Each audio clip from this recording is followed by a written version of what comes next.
So each of my books sort of has this little nugget of a tradition inside. And I guess that's because that's how I'd like to live my life. I have a Christmas jar on my counter. It means a lot to me and to my family, and it's become a very important part of how we celebrate the holidays. I love writing letters. I've been a letter writer since I was a little kid. That tradition, the art of the handwritten letter, is important to me. And so I thought it would be neat to write a book, and now 2 books with the wedding letters, that focuses on something that matters. It matters to me and to my family. And if one person reads the book and says, you know what, I think I want to write a letter to someone on their wedding day, I think I want to adopt this little tradition in my life, then it makes it worth it.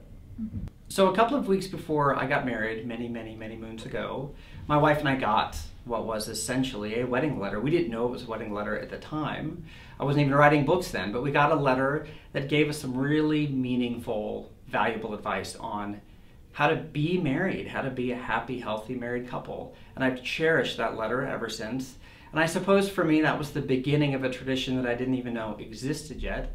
But today, here we are.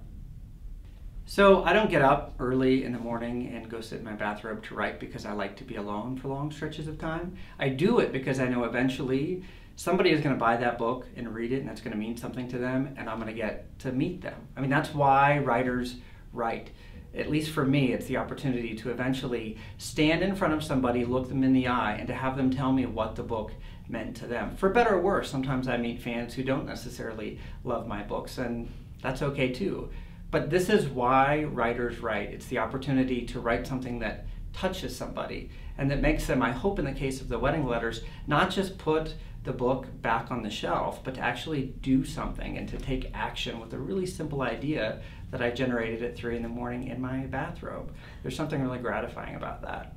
I would have to say the launch for this book, for the wedding letters, may be the most fun of anything I've ever written. This wedding reception that we had, where we had an opportunity to have a real bride and a groom there, this wonderful couple that came as Rachel and Noah, to have them there, she in her beautiful wedding dress, and then these fans who showed up and were so fantastic. Some of them drove for hours to be there for this opportunity to get a book, to talk about the book, to meet me, to meet Rachel and Noah, to eat wedding cake. Who doesn't like wedding cake? It was awesome. Really one of the neatest events, I think, in terms of a book hitting the streets for the first day.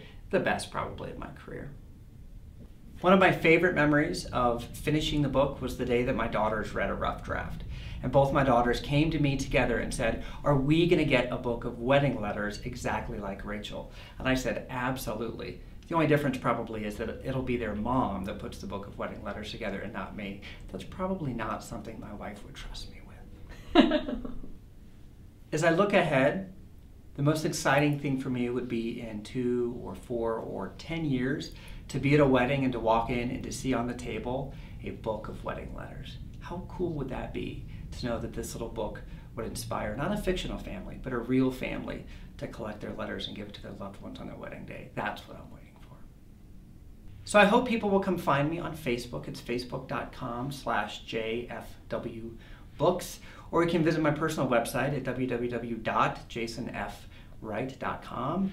Or you know what, you can just come visit me. Just come ring my doorbell. I'll leave the light on for you.